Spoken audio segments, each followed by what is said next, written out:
What's up guys and welcome back to another Forsaken VOD review, and today we have some Coolkid gameplays submitted to us by user Frontwords101, as you can see on screen right now. And if you guys want your gameplay reviewed, make sure you join the Discord in the description box below, and make sure you like and subscribe. It helps the channel out a ton. But let's just get right into this, guys. How about it? We have a Mafioso. That's one of my favorite Coolkid skins, so already an amazing choice. And as we always do, what do we have here? We have three guests, and we have Taff, Elliot, and Dusakar. So you've got a perfect combo here. Guest is not that hard to deal with, especially in public, so you should be able to take out these supports really easily. This Elliot is also a day one player with that skin. This should be no problem at all. We immediately find guest on a generator. That's great. That's always a wonderful start, right? So now you just have to chase this guest until a support tries to help them, and then you can switch your focus onto the support instead. So when is that going to happen? And that's right now. So you now know where Dusakar is. And so now you need to find a spot where you can chase reset and start the chase on Dusakar. Begin a chase on Dusakar. Because obviously there's a lot of support here in this game, but you do keep chasing guests already. Ooh, and you hit the block. You dodged the block though. A lot of blocks happening. Okay, okay. So smart, only using your walk speed after the guest is already blocked, but you really do need to be chasing your supports here. And look at this. Look at what you found here. This is incredible. Finding anyone, or especially finding support on this generator specifically, is a gold mine, because this generator, yeah, you're gonna get destroyed up here. But you do focus your attention to Taff, and that is perfectly fine. Taff is equally as good to kill, so let's do that. You start chasing him, you have an amazing amount of stamina. You already get a hit off, and that's great. Let's see, okay, right here. This is a perfect spot to chase reset, even if you don't think you need to, because if you chase reset right here, you have 110 stamina, and you're practically starting chase inches away from somebody, and they only have 100 stamina. So not only are you faster than them, you have 10 more stamina than them, and you're starting right next to them. So you need to chase reset here, but I highly doubt you're going to, and no, you don't. Of course, it's small things like that that you guys need to know how to do and recognize when you need to do it. Because if you did that there and chase reset against that Taff, waited there for him, you would have absolutely destroyed him, probably would have even killed him. This Taff is running circles around you. Ooh, okay. The walk speed into nothing. I knew what was happening, right? It was gonna come, right? When we have a Coolkid submission, it's bound that a walk speed override to nothingness is gonna happen eventually. So you guys need to know your walk speed override is a stamina punishing weapon. When you know you have beaten someone in stamina, or when you are punishing a sentinel, of course, but it's such a heavy stamina punishing ability. Right here, you have 18 stamina, you have almost nothing, but you see Taff drop off here. So while if the Taff had kept going, then yes, the walk speed override would have been great here, but you notice the Taff drop off here, and you still click it anyway. Your reaction speed might be really slow, and if that's the case, then what can you do about that? But I'm going to assume that it's not, and you really need to be paying attention for things like this, because now you have this Taff right where you want them, pretty much. But now Taff gets their stamina back. Good to be scared of the charge, but it never comes out, so it doesn't matter. Gonna continue chase here on Taff. We're gonna miss the Taff bomb, and Taff is just gonna stand right next to you. Like, this is bad. Like, Survivor's taunting like this is why you're losing Survivor games, by the way. If you get any sort of advantage, just run. Alright, why are you being dumb? But anyway, now you basically start chase with 80 stamina right next to Taff again. And of course they take a hit, because what are they gonna do? They probably have no stamina. And they take another hit. Yep, they're out of stamina. The Taff is totally out of stamina here. And they get a shield from Dusakar, but it's just not going to matter. You just continue relentlessly pursuing them, which is exactly what you want to see, and they die there. So great. There's definitely a way you could have ended that chase a lot sooner, but you did end up getting the kill, so it's okay. And you already know that Dusakar was up here. You already know that Dusakar was up here, so you really need to be going for them next, because Dusakar is the only support left, with Elliot having left the game. You really need to be killing the Dusakar here. But we start chasing the guests, which it is what it is. The Dusakar is here as well. Now these minions are okay. They're not super oppressive, and one spawned in the ground, which is weird. But because you spawned minions here, you see this little ramp over here? You want to make sure whenever you guys are spawning minions to try to be oppressive, that there is no immediate escape route. Like if I'm in this position, I'm over here where this guest and Dusakar are, and you summon minions here, I'm like, okay, I have an escape route right over here. So the second I see your minion animation start, I just run down here and then just run around underground somewhere without getting super exposed to one of the killer doors. Now, yes, your minion did spawn downstairs for some reason, but that doesn't really matter, right? It's so much easier to avoid a minion than a real person. So, yeah, make sure whenever you guys use minions to try to be oppressive, you're doing so at a loop where the survivor you're trying to corner has no choice but to waste a ton of stamina looping around the minions to get away from you or run back into you. A spot like this where there's so many ways to run and escape is a horrible spot to put your minions. So it's the same thing as check spots and chase resetting. All the spots where you should be check spotting or chase resetting, about 70% of those are also great spots for minions. And the reason I only say 70% is because this earlier situation where you had Taff in a corner and I said you should chase reset somewhere around here. It was somewhere here. You killed them already. No, it was somewhere back here, but when I said you should chase reset against that Taff, that is not a good spot to put your minions, even though you should chase reset there, because you are so close to the Taff that if you start summoning your minions, they can get a head start on you with how close they are. So that's why I say you need to be really picky about where you summon your minions, and this is definitely not the right spot to do so. And what do you know? The Dusakar runs and escapes exactly like I said they would. They are out of stamina, maybe out of stamina, though it seems like. And they're running in zigzags. Nope, they're not out of stamina at all. Ooh, why are you corrupt naturing here? Well, it would have worked if you had aim, so I mean it's not the worst idea in the world, but look at this. You've got stamina. In this situation, 12 stamina is stamina to spare. 7 stamina might not have caught up, but at the very least, if you're not confident, you can do this, you can do what you did here, and then spend 10 more stamina getting around the corner and walk speed overriding down. But if you aren't close enough, you'll just walk speed override over the Dusakar's head. So it's a bit of a tight window, but one that you definitely could have hit. But we let the guess, so yeah, no chance of walk speed overriding anymore. So right here might have been a possible spot too.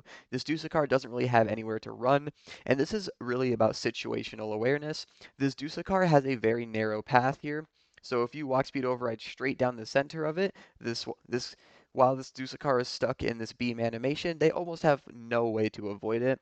If you popped your walk speed override right this nanosecond upon recognizing the animation in the tight space, but obviously that's definitely not going to happen. So, but just something to keep in mind when people get stuck in animations.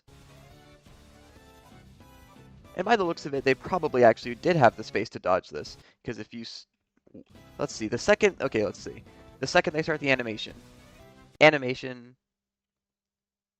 you wait a little bit for the Dusakar to move, maybe you start it. You start your walk speed right here and go straight down here. Yeah, I would say there's about an 80% chance you hit the walk speed override there if you recognize that with how close you were to them. Nice job avoiding that guest block, getting around the guest block to hit the Dusakar. That's great. But now you're low on stamina, so let's see how you treat this. You get guest pushed, and that's not great. You're definitely gonna have to chase reset now. Okay, Dusakar has put themselves in a spot to chase reset. So if the Dusakar is just gonna stand here, then this is great. Chase reset here, but the Dusakar should just be taking off that way. Just taking off that way. And they don't, so you don't chase reset though. You don't have much stamina still, so it's still iffy. Okay, walk speed override right now. So, I know it's scary, guys. Guests are really scary. But this is a absolutely beautiful spot to use your walk speed override. If the guest blocks it, then you're just going to go right through guest and hit Dusakar and kill them immediately. If guest doesn't block it, then they take the brunt of the damage and they get possibly nearly one shot and you can chase guest instead for a fraction of a second. But right here is still a beautiful spot to walk speed override. You cannot be scared of the block here, guys. You cannot be scared of the block because if guest blocks, they just kill Dusakar. You're going to go straight through guest because they block it and kill the Dusakar. So yeah, you guys can't be, especially when you had 0 stamina. You had no stamina. That was a beautiful spot to use it walk speed override in every possible way, and you didn't take it. But that's okay. You'll probably end up killing Dusakar still. Well, no, it's not okay because you could have killed Dusakar there or guest. But and you zeroed, so it is what it is. Now we have Dusakar. Okay, you're trying to chase reset here. This is not a bad spot to chase reset at all. In fact, I heavily like this spot. This is a good spot to chase reset because look how close you are. This little corner is going to take less than a second to traverse across. This is a good chase reset. I like that. Okay, yeah, throwing a corrupt nature here. It might seem completely worthless, but actually it's not. In this scenario, you're trying to chase reset. So you could get some chip damage and get lucky, and if you hit it, you can start chase immediately while the survivor has slowness. But if not, you're going to start chase anyway, and by the time you need it again, your corrupt nature will be off cooldown. So this is actually a good corrupt nature, and that is not something I thought I would ever say in one of these Coolkid videos, so great job. Now we start chase here, even though we don't have 110 stamina. We have 95 stamina, not good. When you chase reset, you need all your stamina. It's called a reset for a point, for a reason. But we still start anyway. Guests are lurking around. Your pathing is not tight at all, but who cares about that right now? Okay, and guest gets to 1 HP. Yeah, you get him to 1 HP. Oh! Ooh! Yeah, okay, okay. Alright, guys, Underground War is a great map. I love Underground War. Alright guys, a guest is running to an edge of the map. What do you want to do? Not run directly to the edge like this. You get pushed off, and that is devastating. That is devastating. You might lose this. Do you lose this here? You might lose this because of that. Well, you're definitely going to lose the game, but you might be able to kill the guest. Yeah, that is devastating, guys. On Underground War, you really need to not be falling for things like this. When people run up to an edge, keep in mind, when survivors drop down from a height, they get a big thing of slowness when they hit the ground. So you can be cautious. You can play behind the survivor. You don't have to ever commit anything because if the survivor drops down, you're gonna catch up to them no matter what because they have the slowness. So you can play safe and make sure you're playing to not get hit off the edge like that. We walk speed override for pretty much no reason here. The walk speed override finally comes out just to be used in absolutely worthless way. So that's so sad to see. We see the guest in the corner here, and we get some minions going. Okay, honestly, you're not panicking. These are good minions because this is a good spot. I don't know if they'll be able to travel there fast enough, but I'm glad that you're not panicking here because the minions can get up there. Honestly, they might be able to get up there in time. 9, 8. In this situation, you kill this guest here no matter what, pretty much, unless the guest. No, you don't. You don't. You don't. You don't. You don't. Let me retract everything I just said. Let me just retract everything I said. This guest charge might be off cooldown, but they have all this. All they have to do is wait. They have to wait. Just wait for the minions to slowly come up. They die to the corrupt nature. Okay, so that's lucky. You got lucky. You got really lucky. If the guest had charge here, 9, yeah, 9, 8 seconds, 7 seconds. Let's say you missed this corrupt nature. Let's just say you missed that because you really definitely should have. You got really lucky. But let's say you don't hit this corrupt nature. All guest has to do is charge this way past the minions and you lose. You completely lose. In fact, they don't even have to. Yeah, no, they do. They have to charge past the minions and you lose. Your walk speed override's going to be off cooldown, but it doesn't matter because he probably has block off cooldown as well. And you completely lose the game here. So minions are bad here. Minions were bad here. You needed to just be chasing here. In fact, you're in such a losing position. You should not have been able to kill this guest. So definitely bad play by the guest. But you do end up killing them, so we move on. We take those. We take those. You're waiting to. Okay, you do spot somebody. That looks like the full HP guest, though. Yeah, that's the full HP guest. And the Dusakar. And the Dusakar's pop medkit. Okay, so you definitely lost, but unless you can get something absolutely magical going here. Okay, no. This is possible. Hold up. You know what you guys can do? Oh, you're about to get pushed off the edge. Okay, never mind. I see why you lost now. You're going to get pushed off the edge. But if you played back here and didn't get pushed off the edge, this Dusakar is sitting here. You can walk speed override and jump onto the platform with walk speed override, push Dusakar into the wall, and then just absolutely obliterate Dusakar. You could quick drop this Dusakar in 20 seconds if you did that. But you're about to get pushed off the edge, right? So you're probably dead. Okay. Yeah. On Underground War, guys, you need to be careful of these edges. Do not get played like this on them. Dusakar uses it to run away. Why are you corrupt naturing here? You just squandered any possible chance you had of catching up. That's never hitting in a million years. And 11 seconds left. It's just totally cooked here. Yeah, you get punched, but I mean, at this point, it's wraps anyway, so it doesn't really matter too much. And the game comes to its close here. So huge emphasis, you guys, on chase resetting. Chase resetting has been quite the common theme in these past couple of videos, right? Or I don't know, with the Sixer one, maybe not as much, but definitely for Slasher. For Slasher and Coolkid, you guys need to know when to chase reset, because if you don't, you're gonna be looking like a fool that has no stamina all game. And during this, where's the ramp portion, where you had Guest and Dusakar on the ramp, and didn't use your walk speed override, that was really bad. It was somewhere pretty close. Yeah, right about here somewhere. This spot right here, this would have ended Dusakar's life immediately. You needed to hit the walk speed override here. Do not be scared of guest block. Guest block is not going to be the end of the world, I promise you guys. And your corrupt natures, there's just like nothing to really say about them. Every time you use them, it was just like you just threw them out just because you could. Corrupt natures work very similarly to walk speed override in the sense that they are a huge stamina punisher. And because the other main way to use corrupt nature is to hit people through walls as they're running a loop, but because no survivors in this game knew how to loop at all, that didn't really come into play. So your corrupt natures could hardly come into play as well, rather than trying to be stamina punishers, and you never really had the stamina advantage on people because you couldn't chase reset properly, so your corrupt nature gets almost zero value. As Coolkid, if you don't know how to do these things, corrupt nature is almost a worthless ability. So that's why you really need to know how to do these things, guys. And walk speed overrides, of course, a lot. That again, that was my Discord, not yours. Again, all these walk speed overrides as well. They're just your ability usage was just like it was there was none really.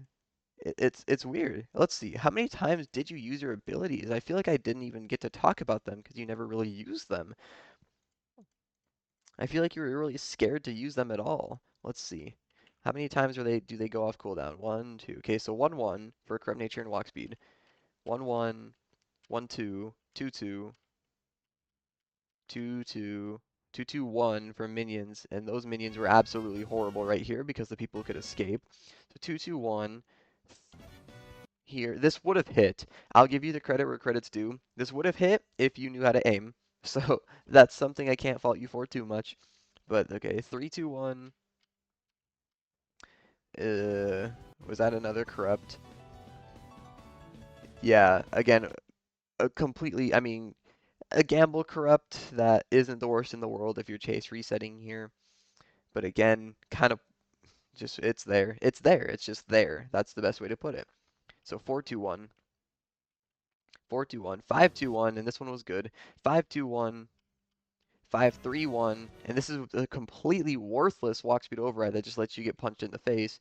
5-3-1, 5-3-2, the bad minions right at the end. 6-3-2 with the lucky corrupt nature.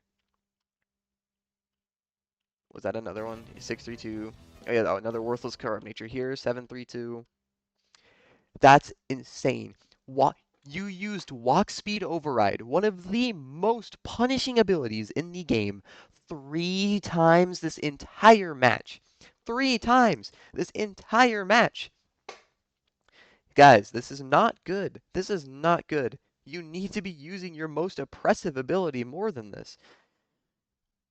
But yeah, that's all I have to say about this really, you guys. Knowing your timings, knowing your chase resets, all these things. But if you guys want me to review your guys' gameplay, make sure you join the Discord in the description box down below, and make sure you like and subscribe. It helps the channel out a ton.